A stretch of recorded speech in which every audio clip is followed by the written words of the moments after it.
안녕하세요. 서울에 살고 있는 39살 주부입니다. 결혼하는 여자라면 시월드 무시할 수 없죠. 저도 마찬가지로 결혼 전 시월드에 대한 걱정을 아예 안 할 수가 없었어요. 저도 당할 각오를 하고 결혼하게 된 거였는데요. 역시나 저도 피해갈 수 없었습니다. 왜냐하면 시어머님이 될 분이 정말 대단한 분이거든요. 보통 결혼하기 전에 시어머님을 한번 찾아뵙잖아요. 전 결혼 전 시어머님을 뵙는 순간 나 시집살이 예약됐구나 라는 것을 단번에 느낄 수 있었습니다. 제가 어떤 시월드에서 결혼 생활을 하게 됐는지, 제가 얼마나 답답한 삶을 살았는지 털어놓고 싶어 결국 사연을 보내봤어요. 남편과 전 결혼할 때 양가 부모님께 도움을 받지 않았어요. 사실 제 친정 부모님께서 맏딸 시집 보낼 때 시댁에서 기죽을 일 없도록 가전제품이나 집 구입할 때 돈을 보태주고 싶다고 하셨어요. 저도 받고 싶은 마음이 있긴 했었지만 시댁에서는 결혼할 때 도와주는 부분이 일절 없기 때문에 저도 받지 않기로 했어요. 시댁에서 도와주는 게 없는데 친정 부모님께 지원을 받게 되면 아무래도 남편이 많이 불편해할 것 같고, 남편도 이왕 이렇게 된 거 부모님 도움 없이 결혼하자고 하더라고요. 그래서 그렇게 하기로 결정했었죠. 근데 전 결혼을 준비하는 과정에서 시어머님의 태도 때문에 엄청 열받았었어요. 시어머님의 간섭이 너무 심했기 때문인데요. 웨딩드레스 고르는 것부터 신혼집 구하는 것까지 하나하나 본인 스타일 위주로 고르려고 하더라고요. 처음엔 듣는 척만 하고 제 주관대로 진행했는데 왜 본인 말을 듣지 않냐고 화내시더라고요. 이 웨딩드레스가 너한테 어울린다니까? 왜 말을 안 듣니? 어머님이 고르신 게 이쁘긴 한데 너무 비싸기도 하고 제 체형에 어울리지도 않아요.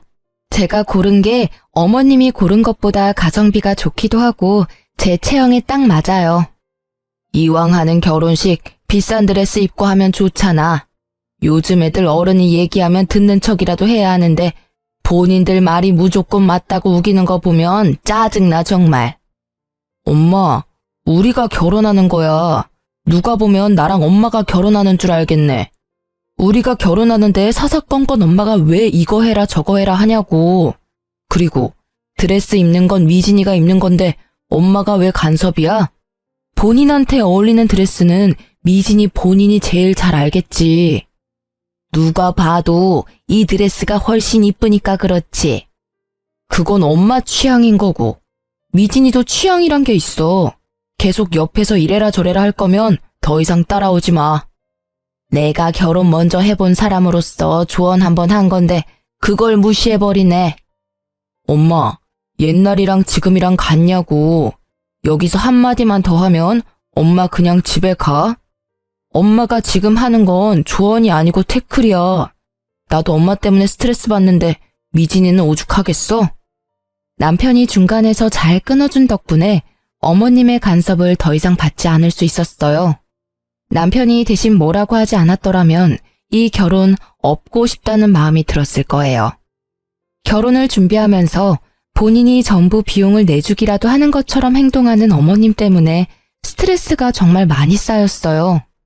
남편과 결혼한 뒤로 별일이야 있을까 싶었는데 시어머님 한 분 때문에 별의별 일을 다 겪었어요. 일단 저와 남편은 맞벌이 부부인데요. 요즘 시대에 한 사람만 일해서 생활하는 건 무리가 있는 편이잖아요. 저와 남편 모두 일을 그만둘 생각이 없었기에 일을 계속하기로 결정했어요. 근데 어머님이 의외로 제가 일하는 거에 있어서 굉장히 신경 쓰는 것 같아 보였어요. 시어머님들은 요즘 며느리가 일하는 걸 좋아한다고 들었거든요. 자기 아들이 힘들게 일하고 며느리가 집에만 있는다고 하면 썩 좋아하지 않는다고 해요. 아무래도 본인 아들만 혼자 힘들게 일하고 그 번 돈으로 며느리가 같이 쓴다는 것 자체가 마음에 안 든다는 말을 들은 적이 있었어요. 그래서 제가 집에서 전업주부로 일하는 것보다 일하는 걸 좋아하실 줄 알았는데 오히려 자기 아들 기죽을까봐 싫어하는 눈치였어요. 남편과 전 돈을 못 버는 편은 아니에요. 다만 남편이 아무래도 저보다 사회생활을 늦게 하기도 했고, 제가 남들에 비해 사회생활을 좀 일찍 한 편이기도 했어요. 그래서 제가 남편보다 조금 더 월급이 높아요. 그리고 친정집이 좀 사는 편이거든요. 근데 어머님께서 친정집이 여유 있는 것과 제가 돈을 잘 버는 걸로 트집을 잡더라고요. 미진아, 너가 연봉이 얼마라고 했지? 네? 어머님 그건 왜요? 너가 우리 아들이랑 결혼했을 때 정확히 반반하기로 먼저 제안했었다며? 아, 네. 그러긴 했는데 그이도 그러길 원했어요. 제가 먼저 말을 꺼낸 건 맞지만요. 근데 갑자기 왜요? 너가 우리 아들보다 돈 많이 버는 걸로 알고 있는데 그러면 너가 조금 더 해왔어야 하는 게 맞지 않나 싶다. 요즘은 남녀 평등을 중요시하는 시대라서 옛날처럼 남자가 더 해와야 한다. 그런 게 없잖아. 너가 돈을 더 벌기도 하고 분명 돈도 그만큼 많이 모아놨을 것 같은데 그럼 가전제품 하나라도 너가 더 해왔어야 하는 게 맞지 않니? 그리고 사돈어른께서 사업하신다고 하지 않았냐?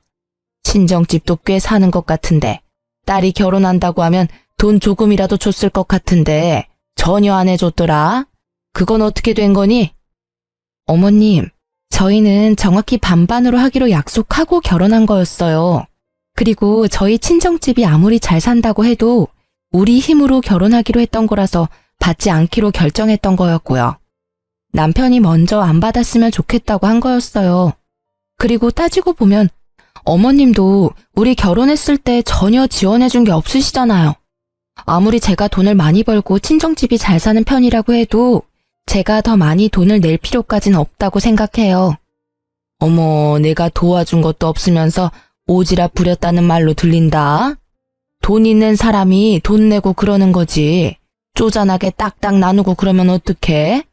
부부라는 애들이 너무 재고 그런다. 애초에 경제권도 한 사람이 다 관리하기로 했던 게 아니라 각자 번 돈은 각자 관리하기로 했어요. 그리고 남편도 누가 더 했느니 안 했느니 그런 걸로 싸우기 싫다고 반반으로 했으면 했고요. 그렇게 약속까지 했는데 친정 부모님한테 돈 받아서 하는 건 아니라고 생각했어요. 있는 것들이 더한다고 너가 딱 그 꼴이다. 우리 아들이 돈 없는 부모 만난 게 죄지 죄야. 미안하다. 내가 돈이 너무 없어서 너희 결혼할 때 단돈 10원도 지원 못 해줘서. 앞으로 너한테 돈 달라는 말도 못 하겠다. 어머님, 너무하세요. 앞으로 돈 문제로 꼬투리 안 잡았으면 합니다. 결혼이 아무리 집안 대 집안이라고 해도 양가 부모님께서 도움을 준 게 아니라면 이렇게 하나하나 트집도 잡아서는 안 된다고 생각해요. 그리고 저희 친정집이 돈이 많은 건 맞지만 제가 많은 게 아니잖아요. 그건 오로지 부모님 돈입니다.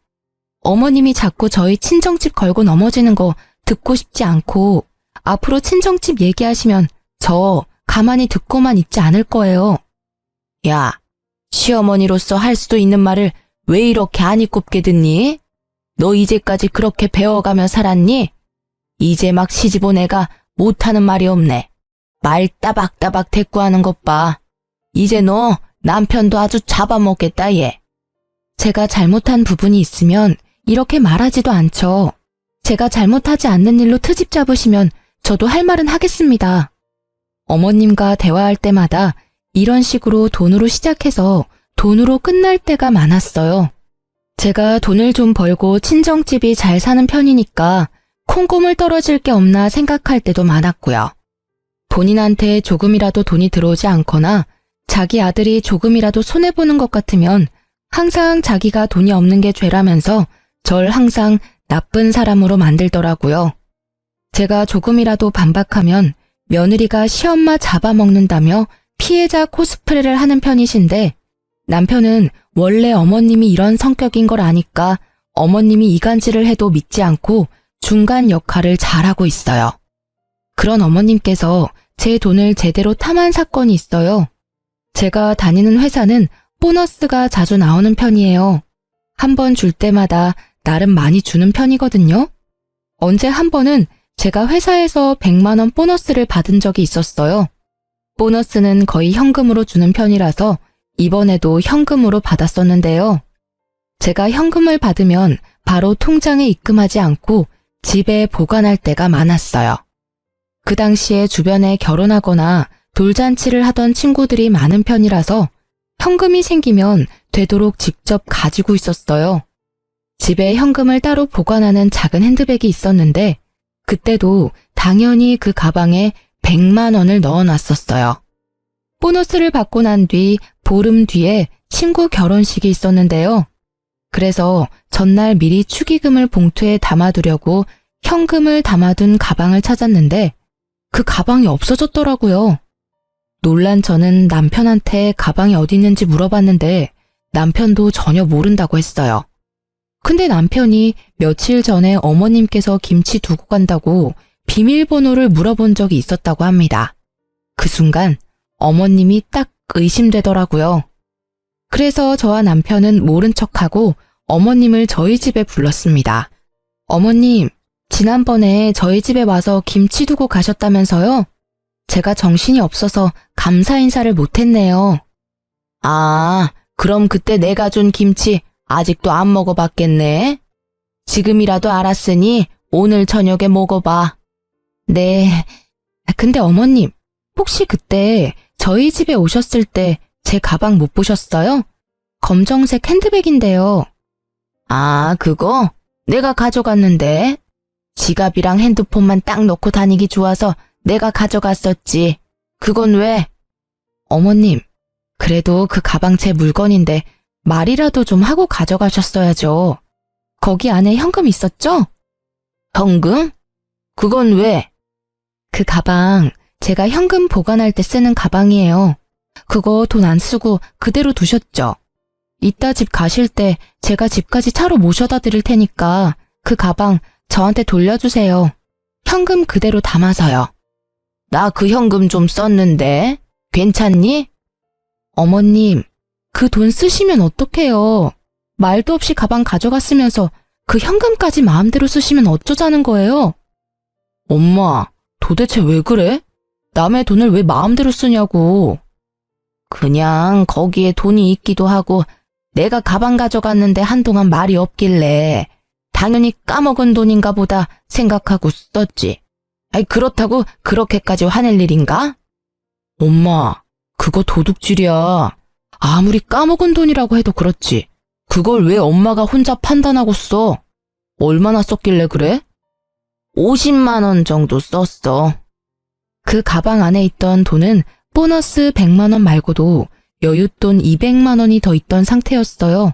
총 300만 원이 있었던 상태인데 어머님께서는 그 중에서 50만 원을 이미 썼다고 합니다.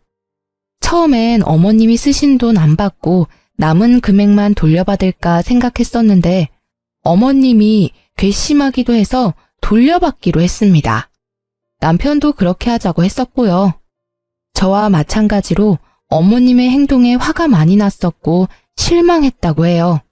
그래서 남편은 오히려 2배로 돌려달라고 말하기까지 했더라고요. 남편이 화를 크게 내니까 그 화를 이기지 못한 어머님께서 결국 저희한테 2배로 돌려주셨어요. 남은 금액도 그대로 돌려받았었고요. 엄마한테 그 돈 주는 게 그렇게 아깝냐고 크게 한 소리를 듣긴 했었지만 잘못된 건 바로 잡아야 한다고 끝까지 돌려받기로 했어요.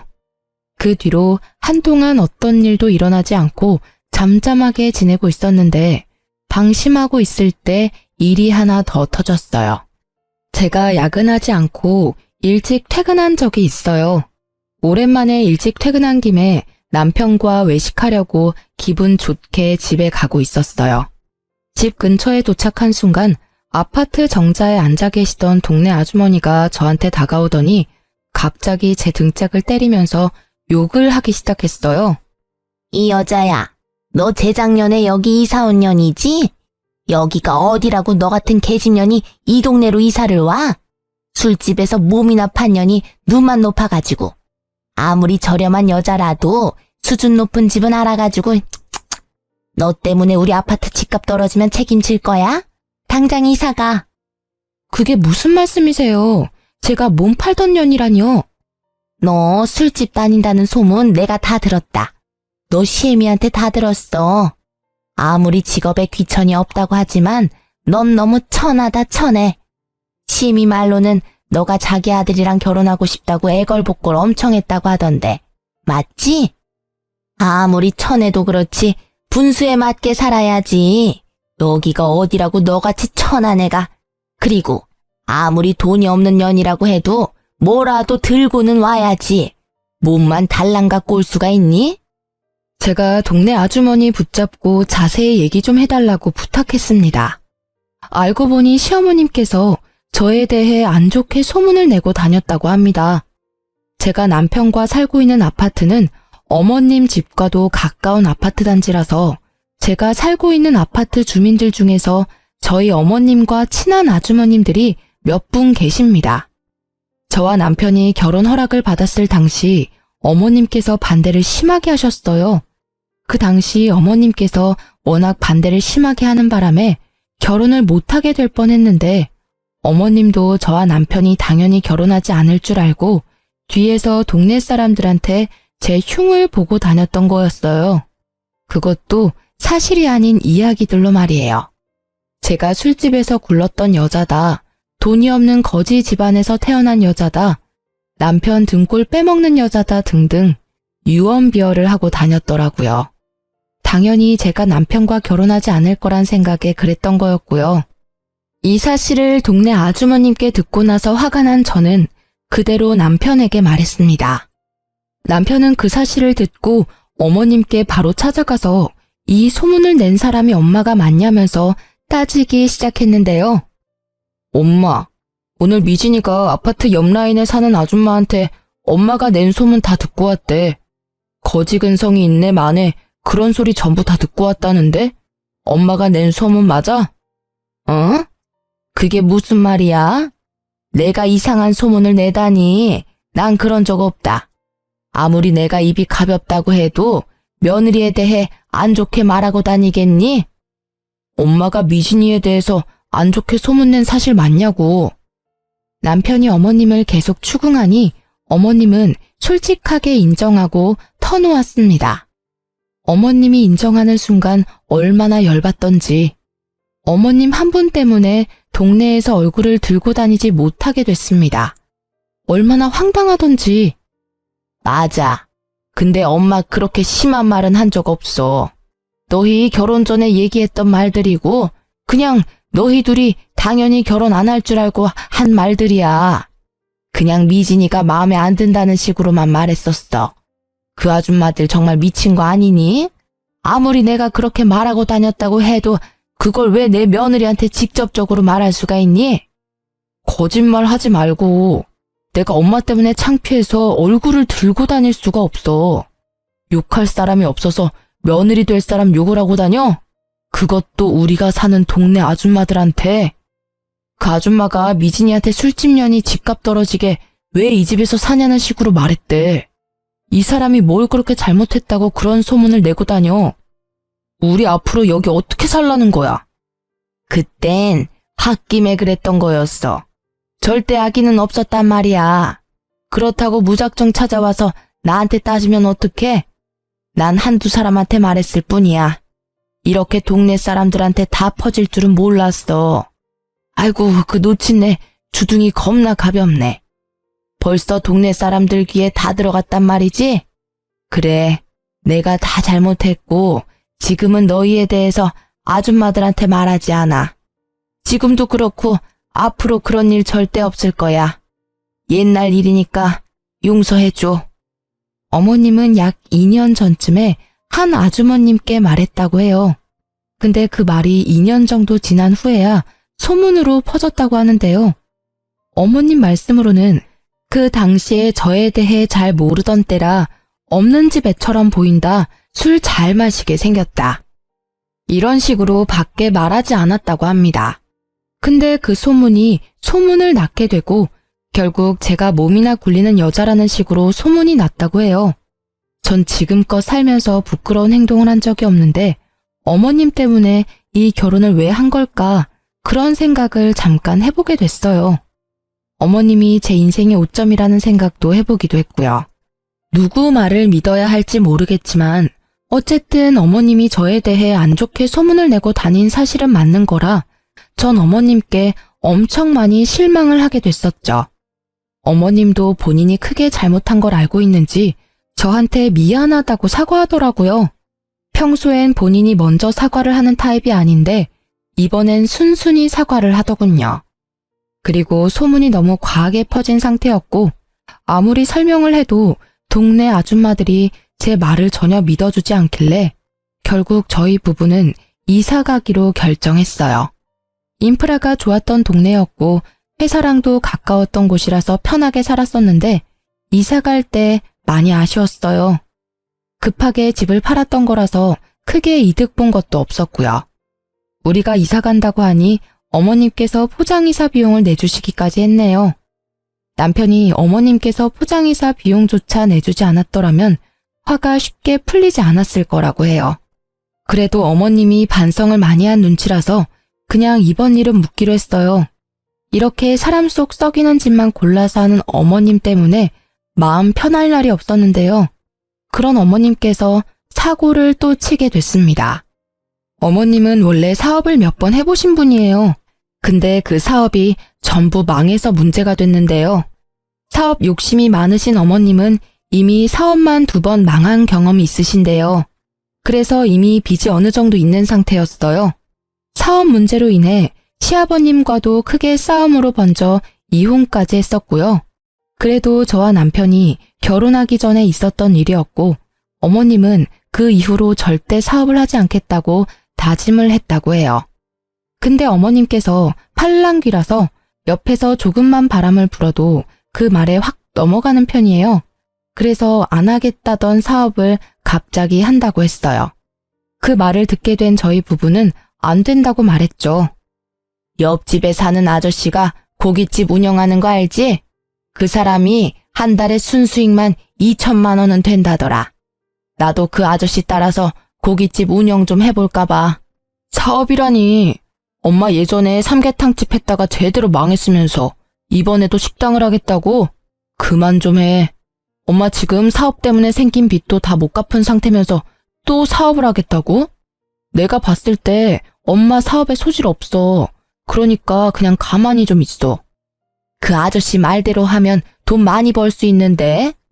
엄마 말만 믿고 나한테 투자 좀 해줘. 엄마 예전에 사업하겠다고 나한테 2천만 원 빌려갔었잖아. 그것도 아직 갚지 않았으면서 지금 또 빌려달라고? 나 절대 안 빌려줘. 딱 한 번만 믿어줘. 엄마 이번에 잘할 자신 있어. 옆에서 도와주는 아저씨도 있으니까 걱정 안 해도 돼. 결국 저희는 어머님께 3천만 원을 빌려주기로 했습니다. 예전에 남편이 2천만 원 빌려준 것도 있어서 어머님이 나중에 5천만 원 모두 갚는다고 하더라고요. 그리고 얘기를 들어보니까 저희한테 돈 빌린 거 말고도 주변 친구들께 1,000만 원, 2천만 원 이런 식으로 돈을 빌린 모양이에요. 그렇게 해서 빌린 돈만 억이 넘는다고 들었어요. 분명 어머님이 최대한 빠른 시일 내로 사업을 시작한다고 했는데 몇 달이 지났는데도 아무런 소식이 없더라고요. 그래서 어머님께 따로 연락을 드리게 됐어요. 어머님, 사업 준비는 잘 돼가세요? 아무런 말씀이 없으시길래 걱정돼서 전화드렸어요. 어? 아니 그게 사업 안 하기로 결정했다. 사업이 애들 장난도 아니고 너무 성급하게 결정한 것 같아. 네? 그게 무슨 말씀이세요? 사업하겠다고 저희한테 돈도 받아가시고 주변 분들한테 이미 돈도 빌린 상태라면서요. 사실 사업 준비하면서 내 생활비로 쓸 돈이 없었거든. 그래서 내 생활비로 빌린 돈들 조금씩 쓰다가 결국 다 써버렸다. 어쩌면 좋니? 그것 때문에 한동안 머리 아파서 잠도 제대로 못 잤어. 그래서 당장 사업을 못하는 상황인데 어쩌면 좋니? 어머님, 도대체 왜 그러세요? 사업하겠다고 돈 빌린 게 얼마인데 그걸 그 사이에 다 썼다고요? 고작 몇 달 안에 그 많은 돈을 어떻게 다 쓸 수가 있어요? 어쩌다 보니까 그렇게 됐어. 미진아, 정말 미안한데 돈 빌려준 친구들이 자꾸 돈 갚으라고 난리도 아니야. 급한 돈만 너가 대신 갚아줄 수 없겠니? 내가 지금 그 큰 돈이 어디에 있겠어. 다 갚아달라는 말은 안 할 테니까 5천만 원 정도만 빌려줘. 어머님, 어머님이 저희한테 빌려간 돈만 5천만 원이에요. 근데 저희 보고 5천만 원을 또 달라는 말씀이시잖아요. 저희가 돈을 그냥 버는 줄 아세요? 저희 이제 돈 없어요. 빌려간 돈이나 빨리 갚으세요. 이 늙은 시애미가 그 큰 돈이 어디 있겠냐? 넌 내가 불쌍하지도 않니? 어? 어머님, 제가 더 불쌍해요. 따지고 보면 어머님이 제 남편의 엄마이지 제 엄마는 아니시잖아요. 어머님이 절 키워주기라도 했나요? 아니면 저한테 용돈 쓰라고 단돈 1,000원이라도 준 적이 있으신가요? 항상 저한테 받아만 가셨지 정작 어머님은 저한테 해주신 게 전혀 없으시잖아요. 어머님께 뭐 해달라고 바라지도 않을 테니까 제 돈이나 제때 갚으세요. 알겠어요? 너 아니었으면 우리 아들이 진작 갚아줬을 돈인데 여자 하나 잘못 만나서 내가 이 나이에 이렇게 고생하고 있다. 며느리 하나 있는 거 돈 갚으라고 독촉이나 하고 너 아니었으면 내가 사업할 생각도 안 했어. 우리 아들이 나 충분히 먹여 살렸을 텐데. 어머님은 왜 항상 그이한테서만 기대면서 살려고 하세요? 저랑 결혼 안 했어도 그 돈 절대 안 갚아줬을 거예요. 제 남편 언제까지 어머님 호구로만 살 수 없어요. 어머님 아들 불쌍하지도 않나요? 제발 정신 좀 차리세요. 그리고 이런 식으로 항상 불쌍한 척 하지 말고 돈이나 제때 갚으세요. 저희 이제 더 이상 참지 않아요. 넌 내가 불쌍하지도 않니? 혼자 사는 이 시엄마가 불쌍하지도 않냐고. 네, 전혀요. 불쌍한 사람은 어머님이 아니라 제 남편이 불쌍해요. 그러니까 사람 더 구차하게 만들지 마시고 어머님 앞으로 인생 똑바로 사세요. 화가 너무 났던 저는 답답한 마음에 어머님께 얼른 돈부터 갚으라고 말했습니다. 어머님은 늙은 시애미가 불쌍하지 않냐고 하더군요. 전 어머님이 하나도 불쌍하지 않았어요. 오히려 저와 제 남편이 불쌍하면 불쌍했지 어머님이 왜 불쌍하겠어요. 남편도 어머님 때문에 미칠 것 같다면서 한 소리를 했더라고요. 어머님은 자식 새끼 있는 거 다 소용없다고 돈 절대 못 갚는다고 우겼고요. 엄마, 우리가 언제까지 엄마 뒷바라지 다 해야 돼? 우리가 아무리 아직 젊다고 해도 우리도 돈 버는 거 쉽지 않아. 엄마가 사고 친 거 늘 수습해 줄 수 없다고. 우리도 이제 아이도 낳아야 하고 더 넓은 집으로 이사도 가야 하는데 엄마가 사고 친 거 수습하느라고 모아둔 돈 절반 이상이 사라졌어. 엄마도 이제 정신 좀 차리고 살아. 자식한테 부끄럽지도 않아? 내가 널 이제까지 어떻게 키웠는데? 너 이렇게 모질게 엄마 대할 거야?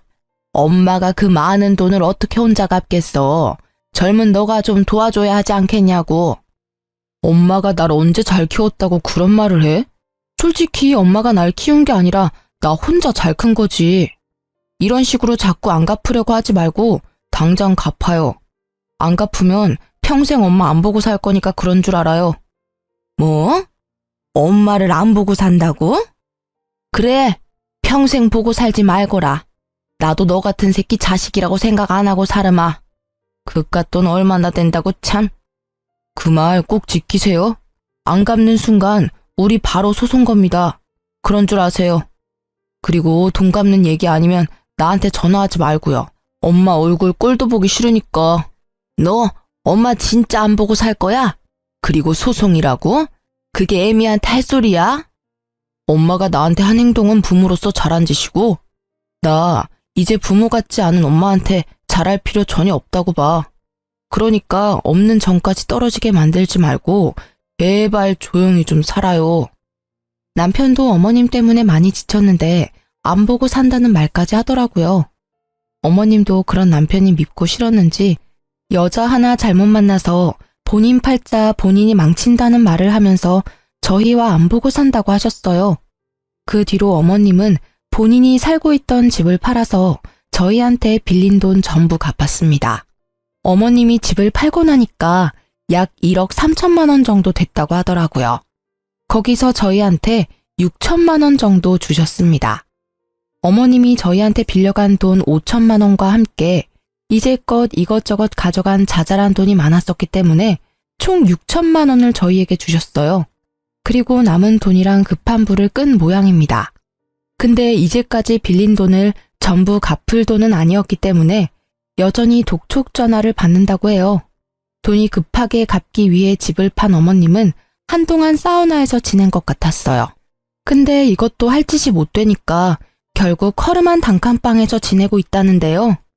그것도 달동네에 있는 곳이라서 집까지 가려면 한참 걸어가야 한다고 해요. 그 뒤로 어머님과 안 보고 살고 있었는데 어머님은 혼자 힘으로 돈 갚는 게 힘드셨는지 몇 달 만에 저희를 찾아왔는데요.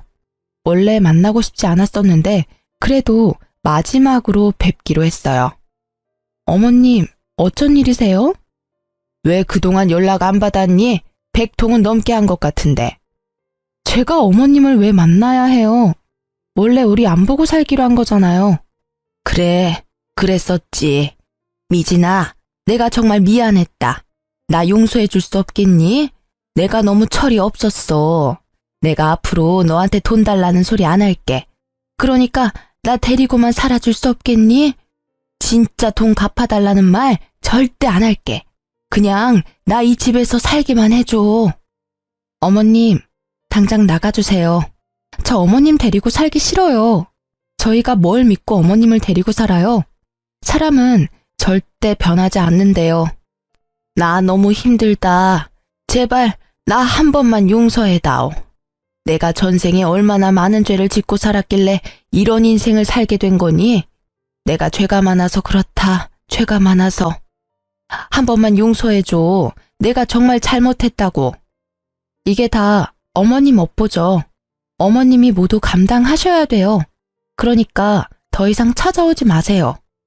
어머님께서 저희 집을 며칠 동안 계속 찾아오더니 결국 친정집에도 갔었어요. 아무리 급해도 찾아갈 곳이 따로 있는 건데 참 뻔뻔하다는 생각이 들었습니다. 친정엄마도 이미 우리 상황을 알고 있었고 조만간 시어머님이 찾아올 것 같다는 느낌이 든다고 하셨는데 진짜 찾아올 줄은 몰랐어요. 사돈, 안녕하세요. 잘 지내셨죠? 애들한테 들었을지 모르겠는데 제가 요즘 사는 게 너무 빡빡해서 말이에요. 여기가 어디라고 찾아와요? 연락도 없이 무슨 일로 오신 거예요? 애들 말 들어보니까 안 보고 살기로 했다던데. 염치 없지만 돈 좀 빌려줄 수 있을까요? 애들한테 들었다고 하시니까 길게 설명은 안 할게요. 제가 지금 하루하루가 너무 지옥 같아서요. 밥도 굶고 돈은 갚아야 하고 제가 최대한 빠른 시일 내로 갚겠습니다. 이러다가 저 죽게 생겼어요, 사돈. 불쌍한 척하면서 저희 엄마에게 돈을 빌리려고 한 시어머님의 모습 정말 눈뜨고 봐줄 수가 없었습니다. 참다 못한 제 친정엄마는 바가지에 물을 담아서 시모 얼굴에 뿌려버렸는데요. 홀딱 젖은 시모는 할 일을 잃고 부들부들 떨면서 가만히 있었습니다. 여기가 어디라고 찾아와요? 인생 얼마나 허투루 살았길래 돈 빌릴 사람 한 명도 없습니까? 우리 딸이랑 사위 그렇게 고생시켰으면 지금이라도 정신 차리고 일해서 돈 벌 생각이나 하지. 아직도 그렇게 궁상맞게 돈 빌리고 다니세요? 지금 사돈이 지옥처럼 사는 건 그동안 애들한테 하던 행동들에 대한 죗값을 받는다고 생각하세요. 다 큰 어른이 됐으면 애들한테 본보기가 돼야지. 애들도 안 하는 짓을 왜 하고 다니십니까? 제발 이 냉수 맞고 정신 좀 차리세요. 그리고 앞으로 우리 애들 집에 절대 찾아가지 마시고요. 어머님은 우리 친정엄마한테 냉수마찰을 제대로 당하고 난 뒤 그 뒤로 저희를 찾아오지 않았어요. 얘기 들어보니까 어머님 앞으로 지금 남은 빚이 3천이라고 합니다. 우리 젊은 사람도 3천만 원 빚 갚는 거 엄청 힘든데 그 연세에 그 큰 금액 갚으려니 더 힘들 수밖에 없어요. 솔직히 저희 그 돈 충분히 갚아드릴 능력 됩니다. 저희 친정집도 물론 가능하고요. 근데 그동안 어머님께서 저희한테 해왔던 일이 있어서 절대 그 돈 갚아주고 싶지 않더라고요. 남편도 어머님께 이제껏 당해온 게 많다면서 너무 힘들어서 못 해먹겠다고 말했고요. 어머님은 결국 일을 하기 시작하셨습니다. 본인 이름으로 대출을 받을 수도 없는 상태라서 당장 급한 빚을 갚기에 어려움이 있거든요. 집까지 팔았으니 완전 빈털터리가 된 셈이죠. 어머님은 현재 낮에는 공장을 다니고 밤엔 식당에서 서빙 알바를 하고 있다고 했어요. 어머님께 돈을 빌려준 친구들은 어머님이 일하고 있는 식당까지 찾아가서 당장 돈 갚으라고 한다고 해요. 하지만 어머님은 당장 갚을 돈이 없어서 매달 조금씩 쪼개가며 갚고 있다고 합니다. 식당 사장님께선 매번 이런 식으로 영업 방해할 거면 그만두라고 말했다고 해요. 어머님이 사정사정해서 잘리진 않았답니다. 저 같아도 매일 친구들이 찾아와서 돈 갚으라고 말한다면 자르고 싶을 것 같아요. 그 이후로 어머님과 직접 대면한 적은 없는데 최근에 어머님 근황에 대해 알게 된 게 있었어요. 어머님이 식당에서 설거지를 하다가 주방 바닥에 남아있던 물기 때문에 결국 미끄러져 넘어졌다고 해요. 그래서 그것 때문에 허리 디스크에 걸렸다고 합니다. 현재 디스크가 터진 상태라서 하반신 마비까지 이어질 수 있는 상황이래요. 그래서 당장 입원하고 수술을 받아야 하는 상황이라고 하는데요. 어머님이 현재 상태가 너무 좋지 않은 관계로 어머님 대신 식당 사장님께서 직접 전화하셔서 지금 어머님 상태에 말씀해 주셨습니다. 근데 저희와 전혀 상관없는 일이라고 알아서 해결하라고 말씀드렸어요. 그리고 일하다가 다친 거니까 식당에서 알아서 산재 처리를 하라고 말했습니다. 어머님이 일하고 있는 식당 사장님께서도 어머님과 저희 부부관계에 어느 정도 알고 있다고 해요. 그래도 그렇지. 시어머님이 다친 상태인데 그렇게 매몰차게 대해도 되는 거냐고 하더군요. 이제까지 우리 시어머님 자식으로 며느리로서 살아보지 않으면 그렇게 말할 수 없을 것 같아요.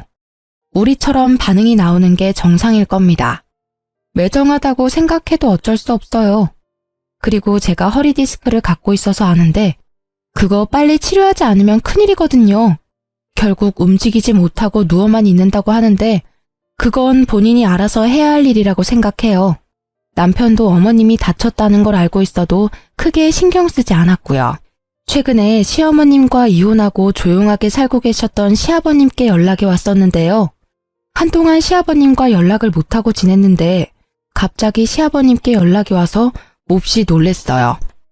아버님은 저희에게 연락하셔서 무슨 일이길래 너네 엄마가 자기한테까지 연락하게 만드냐고 묻더라고요. 알고 보니까 시어머님이 아버님한테까지 연락을 한 모양이더라고요.